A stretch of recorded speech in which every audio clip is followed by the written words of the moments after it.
आशक इजोत में अहाँ के स्वागत अछि। यह कार्यक्रम हमरा के एकटा अवसर प्रदान करैत छथि कि हम बाइबल से जुड़ल चीज के अध्ययन क सकी आ यह जानू कि हमरा जीवन के लेल परमेश्वर के इच्छा की अछि। ई उद्देश्य के संग हम यह कार्यक्रम अहाँ के लेल प्रस्तुत क रहल छी। कृपया क देखू आ सुनू ताकि परमेश्वर अहाँ के जीवन के मार्गदर्शक ठहरे।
आशा के इजोत मैथिली कार्यक्रम में हम एक बेर और अहाँ के अभिनंदन प्रभु यीशु मसीह के मीठ आ पवित्र नाम से कह रहल छी। आजुक दिन हमरा सब पवित्र बाइबल के एहि क्रमबद्ध अध्ययन में मीका पोथी तकर 3 अध्याय में पहुँच गेल छी। आजुक दिन हमरा सब एहि अध्याय के 1 पद से ल क 6 पद धरि देखब। राजकुमार सभक पाप। मीका इजरायली अगुआ सभक हुनक पापक लेल भर्त्सना क रहल छथि। प्रथम ओहि में रहैत राजकुमार सब आ तकरा बाद भविष्यवक्ता सब जे सब आत्मिक अगुआ रहैत और आखिरी में यरूशलेमक अगुआ सब रहैत जाय में राजकुमार भविष्यवक्ता और पुरोहित सब शामिल छथि। पोथीक ई प्रभागक एकटा घोषणा सँ आरंभ होइत अछि, अर्थात पोथीक ई प्रभाग एकटा घोषणा के साथ आरंभ होइत अछि, जेना कि ई बात मीका के पोथी के समस्त विभाजन में अछि। आ तहन हम बाजलहुँ हैं, हे याकूबक प्रधान सब और इस्राएलक घराना शासक सब, सुनियो कि न्यायक जाननाय अहाँक काज नहीं अछि। ए बातक हमरा लोकनि एहिठाम 3 अध्याय के 1 पद में देखै छी। सुनियो हम अहाँ से अनुरोध कर रहल छी, हे याकूबक घरानाक शासक सब।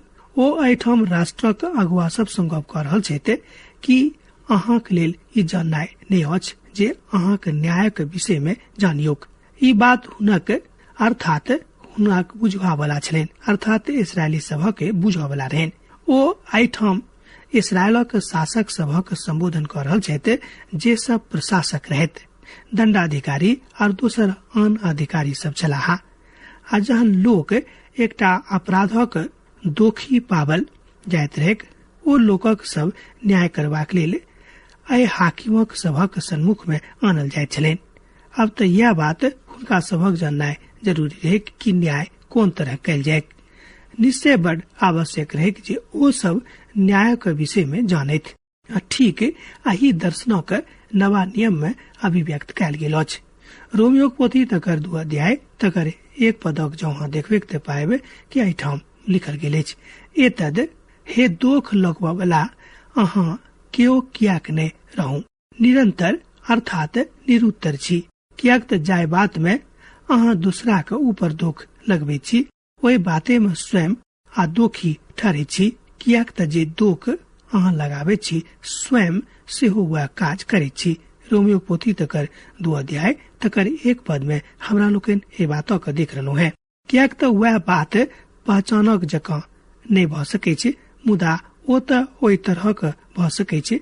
दोसर सामुएलक पोथी तकर 12 अध्याय में ठीक एहि बातक बताओल गेल अछि। प्रभुक बजनिहार नातान राजा दाऊदक सन्मुख में आबि क यह बातक बाजि रहल छथि। ओ एकटा धनिक मनुखक विषय में बाजैत छथि, जिनका लग में भेड़ा का अपार मात्रा रहन, अर्थात बहुत भेड़ा रहन। मुदा जहन हुनका मौसक आवश्यकता भेलनि, ओ अपन भेड़ा में से एकटा नहि अनलाह, मुदा ओ एकटा गरीबक भेड़ा के आनि क मौसक पूर्ति कयलथि। हुनका लग में मात्र वहटा भेड़ा रहन। जाय भेड़ा के मौसक ओ अपन अतिथि के लेल पकौलाह। आ जहन दाऊद ए बातक सुनलथि, ओ ठाढ़ भ गेलाह आ तामय सँ काँपय लगलाह आ हुनका प्रतिपक्ष में न्याय के घोषणा क दैत छथि। ओहि धनिक आदमी के प्रतिपक्ष में न्याय के घोषणा क दैत छथि। एतद ओहिठाम अन्याय के बड़ शब्द देखल जा रहल अछि। अहाँ जाने छी जे ओ स्वयं एही तरह के काज केने रहथि। और नातान दाऊदक बजलाह। तहन दाऊद अपन परमेश्वरक सन्मुख में अपन अपराधक मान लैत छथि। ई बड़ अद्भुत अछि। हमर मित्रवर, हमरा सब कोना के दूसरा के ऊपर दोख लगाबे छी वा पापक विषय में झटाझट बाजते छियन कि अहाँ सब पाप भेल अछि। यह कुकृत्य जहन हमरा सब स्वयं करे छी तकरा पचा क तकरा लुका क राखे छी आ दूसरा के कुकृत्य के दूसरा के पापक उजागर क दे छी। परमेश्वर इस्राएली सब सँ बाजि रहल छथि, इस्राएली के अगुआ सभक बाजि रहल छथि, अहाँ दूसरा के गलत काजक लेल न्याय करे छी, मुदा अहाँ स्वयं यह काज क सकलू हैं। निश्चित रूपेण ई नए गप और हमरा सभक युग में लागू होइत अछि।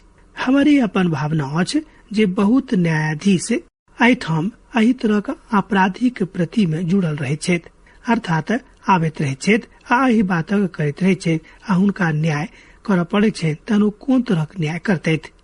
बड़ सकारात्मक न्यायक दऽ दैत छथि, ओ की अपराध कयने छथि एहि बातक लऽ कऽ ओ सब बेपरवाह रहै छथि। आ जहन न्यायालय में न्यायाधीश अपन खंडपीठक दलील सुनैत छथि, हुनक ध्यान बेसी अपराधी के बचेबाक दिस रहै छनि। प्रभु के एकटा महान दास एहि बातक कहै छथि। एकर मतलब तऽ यह होइत अछि कि जे ओ तऽ महान लोकक न्याय करैत छथि, मुदा अपन जिंदगी के मूल्यांकन नहि करैत छथि। और यह बात न्यायाधीशक चरित्र पर अंगुरी उठा सकैत अछि वा उठावल जाइत अछि। एहि कारणे आ ठीक एही बातक मीका अपन युगक अगुआ सभक बाजि रहल छथि कि अहाँक ई काज नहि करऽ अछि जे अहाँ न्यायक जानियोक। अहाँ बेगारिये में एहि बातक देख रहलहुँ हैं आ ध्यान नहीं दऽ रहलहुँ हैं। अहाँक तऽ एहि बातक लऽ कऽ बहुत अनुभव करबाक अछि। वो अपना लोकक बाजि रहल छथि, अहाँ तऽ ओकर न्याय कऽ रहलहुँ हैं जे सब अपराध कयने छथि, मुदा अहाँ अपन पापक दिस नहीं निहारैत छी। यह हमरो सभक गप थिक, यह बात हमरो लोकनि करै छी। अहाँ तऽ बुराई सँ प्रीति राखै छी, अहाँ तऽ भलाई सँ बैर आ बुराई सँ प्रेम करै छी। अहाँ हमर प्रजाक लोकक न्यायक उघड़ै छी और हुनक हार सँ मौसक नोच दैत छी। मीका पोथी तकर 3 अध्याय तकर 2 पद में हमरा लोकनि एहि बातक देख सकलू हैं। अब सवाल अछि जे भलाई सँ के प्रेम करैत छथि आ बुराई सँ के प्रीति राखैत छथि। अब एकटा न्यायाधीशक लेल ई बड़ मुश्किल काज अछि जे एक रोज पूर्व एकटा पार्टी में आबि क भाग गेल छथि आ दोसर दिन न्याय ओ करैत छथि। हुनका सन्मुख में खूनक कयल गेल रहनि। ओ स्वयं पी क कहियो गाड़ी चलबैत छलाह बा एक गोटे ई पाप कऽ देने रहथि, मुदा हुनका लग में जहन न्याय करबाक लेल ई बात आबि गेलै तऽ आश्चर्यजनक रीति सँ ओ दोषी रहथि, मुदा न्यायाधीश उनका पक्ष में न्याय द देलन। वो नरम भ गेला, नरम पड़ गेला। कारण छल कि वो स्वयं ए तरह के काज केने रहत। प्रभु के दास कहे छेत कि जे हम जाने छी जे हम की कथा कर रहलो हैं। हमरे में से एक गोटे शराबी चालकों के द्वारा मारल गेल छलै। आ जहन हम आँखी के देखल गवाह के रूप में जहन ओत न्यायालय में गेल छलौं त न्यायाधीश हमरा सुनला के बादो बड़ कमजोर सजा द क चालकों के छोड़ दिलेन। आ जहन हम ओहि न्यायाधीशों के तरफ देखलहुं हैं तो वो बड़ खराब मनुष्य जकां दिखाई दे छलाह। मीका के युग में न्यायाधीश सब, हाकिम सब नीक बात से नफरत करे छलाह आ खराब बात से प्रीति राखे छलाह। एहि तरह के लोग, एहि तरह के अगुआ सब ओहि काल में छले के जाय बात से मीका बड़ दुखी रहत आरो लोकक सावधान कर रहल छथि। नहीं त ओहि काल में बुझे छलाह और नहीं अखन बुझे छथि। ई खोज भेल अछि एकटा बड़ पैघ पर अर्थात एकटा बड़ पैघ पद पर सरकार में एकटा नियुक्त मनुष्य छलाह, अर्थात एकटा बड़ पैघ पार्टी के मनुष्य एहि तरह इस सभा में आबि कर न्यायाधीश सँ जे अपन पत्नी के प्रति विश्वास नहीं राखे छली तहन वो आबि कऽ हुनका कहलनि कि अहाँ ए काजक लेल फिट छी जे अपन लोकक लेल विवाह के कानूनक बनबैत छथि। हम तो नहीं बुझे छी आजू के युग में चरित्रहीनता व्यवस्था के बनाबय वाला दिस प्रथम जाइत अछि। परमेश्वर मीका के दिन में एहि बातक लेल दुख अगुआ सभक ऊपर लगबैत छथि। आ जेना कि हमरा सब देखलहुं है जे मीका के पोथी में मानवीय सरकारक दर्शनक बतावल गेल अछि। हमरा लोकनि प्रथम अध्याय में देखने छलहुं है मानवीय सरकारक दर्शन। एहि बातक जोड़े में त ई अछि जे मनुष्य ओहि बातक मानैत छथि कि नहि जे सरकार नीक चरित्रक लेल लोकक लेल छथि कि नहि। हुनक चाम के उधड़ैत छथि, के उधड़ैत रहैत और हुनक मौसक टुकड़ा टुकड़ा करैत रहैत आ के हुनक हाड़क तोड़ैत रहन। ओ एहिठाम गरीबक संगे होमो वाला विचित्र व्यवहारक देख रहल छथि। दोसर शब्द में ओ सब न्याय प्रिय नहीं रहत। अहाँ ओकर मौसक खाय छी और चामक उधेड़े छी और हुनक हाड़क तोड़े छी और हुनका हंडी के मौस पर हंडा के बाटी के जकां टुकड़ा टुकड़ा क दे छी। मीका पोथी 3 अध्याय आ तकर 3 पद में हमरा लोकन ए बातक देखे छी। जो अहाँ लग पवित्र बाइबल अछि तहन अहूँ पढ़ के बातक सत्यापन क सकलो है। दोसर शब्द में ओ सब त निसंदेह असंवेदनशील प्राणी भ गेल छलाह। जहन मनुख असंवेदनशील भ जाय छथि ओ सब गरीबक संगे व्यवहार नहीं करे छथि। वो सब सिद्धांत विहीन आर दयाविहीन भ जाय छथि। हम तो बड़ स्पष्ट बाजब जे हम तो न्याय के आसना पर नहीं बैस सके छी, मुदा ओ अंतिम न्यायी होता जे ओतऽ बैसल छलाह। आ जो अहाँ ए बातक बिसरा देने छी जे अहूँ के न्याय कयल जायत और अहूँ न्याय आसना के सम्मुख में ठाढ़ होवा जा रहल छी, ए बातक नहीं बिसरायब। संसारिक न्याय के दिस एठाम मीका संसारिक न्यायाधीशक दिस इशारा कर रहल छथि कि अहूँ के परमेश्वरक न्याय आसना के सम्मुख में ठाढ़ होवा पड़त। तदनुसार हमरा सबक सेहो ए बातक सिखबाक अछि कि जे विश्वास करैत छथि हुनका ए बातक ऊपर सेहो विश्वास करऽ पड़तनि कि हमरा सब गोटे एक दिन प्रभु यीशु मसीह के महान न्याय आसनक सम्मुख में ठाढ़ होम जा रहल छी, होम पड़त। और ए बातक जाननाइ बड़ आरामदेह अछि कि न्याय कोन तरह कयल जाय। ओहि काल में ओ यहोवा के सुर पड़ता मुदा ओ हुनक ने सुनतनि, मुदा ओहि काल में ओ हुनका सँ मुख फेर लेथिन कियाक त ओ बुरा काज करैत एलाहा। मीका पोथी 3 अध्याय तकर 4 पद में हमरा लोकन ए बातक देखे छी। भविष्यवक्ता के छथि कि ओ कथा क रहल छथि, अर्थात भविष्यवक्ता एठाम की कथा क रहल छथि लागले 3टा प्रश्न अछि। ओ एठाम इस्राएलक अगुआ सँ गप क रहल छथि। जाबे देर ओ सब ऊंच पद पर आसीन छथि तहन हुनका लग में कोनो मानवीय चरित्र नहीं रहै छनि आ हुनका लग में कोनो मानवीय संवेदना बा दया नहीं रहै छनि। मुदा अब ओ सब समस्या में छथि कारणे कियाक त ओ शक्ति के कारणे जे शक्ति हुनका भेटल रहन ओ स्वयं के खसा देने छलाह। हुनका लग में अब नहीं छनि, ओ नीचा भ गेल छथि। आ तहन ओ परमेश्वरक लग में भिचकैत आबैत छथि। अब परमेश्वर हुनका सबक नहीं सुनतैथ। अन्य हुनक अगुवाई करते थे परमेश्वर आगा में कहना जा रहा थे कियाक त अब रुचिकर कथा नहीं अछि। हमरा सब के वास्तव में दुखक घड़ी में परमेश्वर के सन्मुख में चिकरैत उठे छी। दोसर गप में ई मनुखक स्वभाव है कि हमरा सब दुखक घड़ी में परमेश्वर के सन्मुख में चिकर उठे छी। हम तो बहुत बेर निराश भ जाय छी जे नहीं होवा चाहिए, मुदा हम मदद करवा के तू परमेश्वर से आग्रह करे छियन। जहन दुखक आबि जाइत अछि अर्थात जहन दुख आबि जाइत अछि तहन क्यों बाजे छे जे परमेश्वर अहाँक सहायता करता हा। मीका के दिन में जे सब तकलीफ में छला हा वो एहि बातक नीक सँ उनके सभक बाजि रहल छथि। वो बाजे छथि जे वास्तविकता में प्रभु उनका एहि बातक बचता हा बा बचोता हा। जन उद्धार करता प्रभु यीशु मसीह आबि क अपन महिमा के कथा के उनका सन्मुख में प्रकट करते। भविष्य वक्ता सभक पाप वही काल में अर्थात वही भविष्यवक्ता सभक विषय में जे हमर प्रजा के भटकावे छथि। हम यहोवा एना कहै छी आ जहन हुनका भोजनों के लेल किछ भेटे छनि तहन त ओ शांति शांति के शोर पाड़े छथि, मुदा जे हुनका खुआवे छनि वो हुनका विरुद्ध में धर्मक युद्ध छेड़ दैत छथि। मीका पोथी 3 अध्याय तकर 5 पद में हमरा लोकन ए बातक देख सकलो हैं, ए बातक पढ़ क सत्यापन क सकलो हैं। झूठा भविष्यवक्ता सब त खतरनाक पशुक जकाँ बा सांपक जकाँ छथि जे बड पैघ पैघ विष वाला दांतक राखे छथि।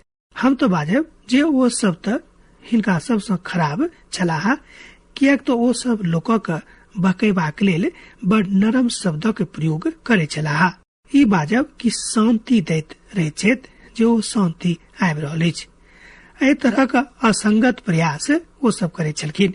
हम तो बाजब जे मनुख अपन प्रयास सँ कहियो संपूर्ण शांति के नहीं आनि सकैत छथि। खाली ई बजनाइ आ ई आशा रखनाइ वा ई आशा देनाइ जे शांति आबि रहल अछि नहीं हैत, सर्वथा मिथ्या होइत। संभावना अछि कि जाबे देर प्रभु नहीं होता है कहियो एहि संसार में पूर्ण रूपे शांति व्याप्त नहीं भ सकै छै।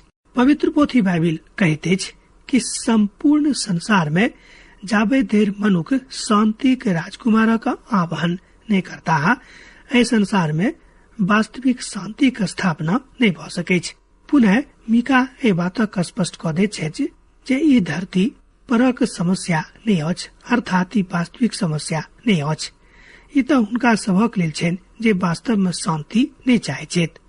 समस्या तो ई अछि जे मनुखक हृदय त दुष्ट और अपर्याय कारणक लेल आगाँ जाइत अछि। मीका लिखैत छथि जे हम एहन लोकक लग में शांति होइत नहीं देखैत छियनि आ नहीं रहतनि। यशायाह पोथी तकर 57 अध्याय आ तकर 21 पदक जहाँ देखबे त पाएब कि ओतो ए बातक लिखल गेल अछि। दुष्टक लेल शांति अछि नहीं हमर परमेश्वर के वचन छनि। दोसर गप में दुष्टक लेल शांति अछि नहीं हमर परमेश्वर के वचन छनि। ए बातक हमरा लोकन यशायाह पोथी तकर 57 अध्याय आ तकर 21 पद में देखे छी। यशायाह एहि सत्य क अपन आखिरी दर्शनक आखिरी प्रभाग में 3 बेर दोहराबैत छथि। वो कहैत छथि जे वास्तविक समस्या त मनुखक दुष्ट हृदय अछि। आ जहन हम एहि बातक कहै छी त बहुत पाती हमरा लग में आबैत अछि आ ओ सब नीक बातक कहै छथि जे वास्तविक शांति त नहि, मुदा हमरा सभक लग में बिनु प्रयासक की बात नहीं भ सकै छै।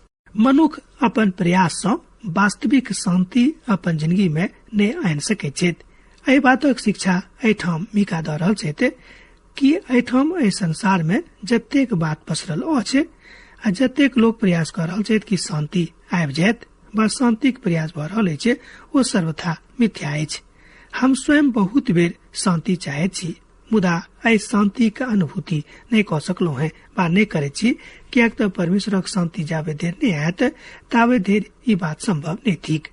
मुदा हम प्रभुक लग में जाकर एहि बातक आना चाहे छी, मुदा एहि सभक प्रथम यह जानबाक अछि जे परमेश्वर शांति अछि की। रोमियो पोथी 5 अध्याय तकर 1 पदक देखियो।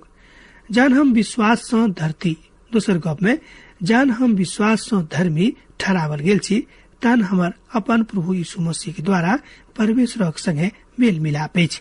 रोमियो के पोथी 5 अध्याय तक 1 पद में ए बातक बताओल गेल अछि। ई संभव नहीं अछि जे अहाँ अपन प्रयास बा अपना लगक लोकक प्रयास शांति आनि सकलो है। जाबे देर अहाँक लग में परमेश्वरक शांति नहीं रहत, कियाक त मनुखक हृदय बड़ साफ त नहीं रहे छेन आ निर्मल नहीं रहे छेन। यिर्मयाह पोथी तकर 17 अध्याय तकर 9 पदक देखियो। ई पद बड़ नीक अछि।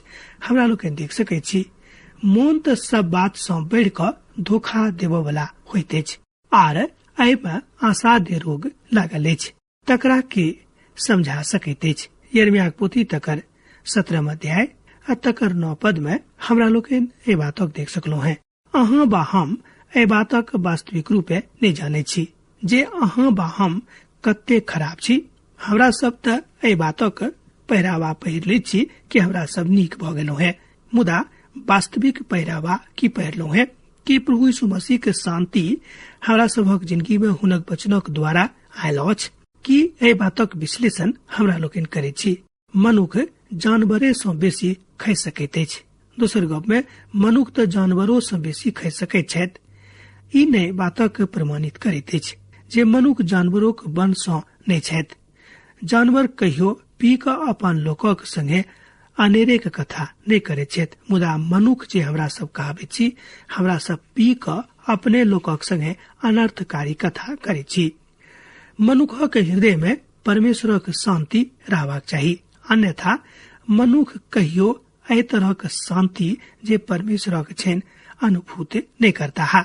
मीका के युग में झूठा भविष्यवक्ता सब शांति के प्रचारक कर रहल छलाह आ ठीक वही काल में असरिया उत्तरी गणराज्य के चढ़ाई करबाक लिए तैयारी कर रहल छलाह। हमरा सबक युग में लोग शांति के मेज पर बैस क शांति के प्रयास कर रहल छथि जे युद्ध नहीं करू, मुदा शांति के बाटक अपनाओ।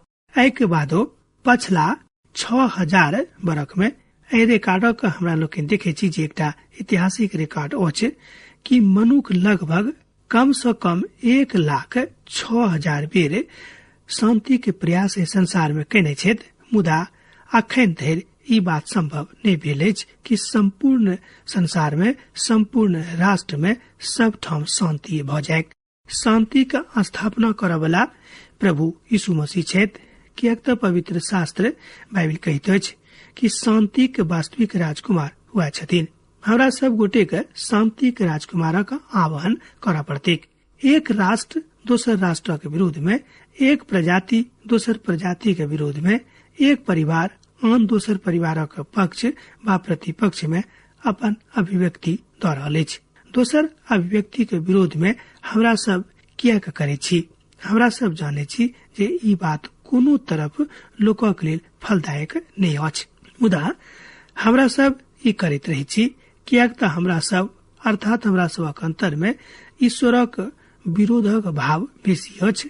हमरा लोकनि ई बुझे छी कि हमरा सब जन प्रयास करबेक त शांति आबि जेतैक, मुदा ई कहियो संभव नहीं थिक। सुनि क तमसायब ने। हमरा सब वास्तविक समस्या का सामना नहीं करऽ चाहे छी, मुदा हमरा सब त नीक आ मीठ बाजऽ वाला झूठ भविष्यवक्ता जकाँ छी वा बनि गेल छी जे अनेरे शांति के घोषणा करे छथि वा करैत छलाह। मीका एहि ठाम बातक बता रहल छथि कि वास्तविक शांति परमेश्वर के एकलौता पुत्र प्रभु यीशु मसीह के द्वारा संभव छनि, मुदा जो अहाँ हुनका आह्वान नहीं करबेक त अहाँक जिंदगी में, अहाँक समाज में, अहाँक राष्ट्र में आ संसार में शांति नहीं होतिक।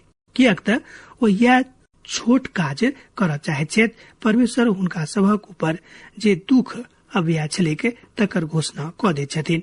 एहि कारणे अहाँक ऊपर एहन राति आबि जायत जे अहाँक दर्शन नहीं मिलत और अहाँ एहन अन्हार में पड़ब जे अहाँ होमो वाला बातक नहीं बाजि सकब।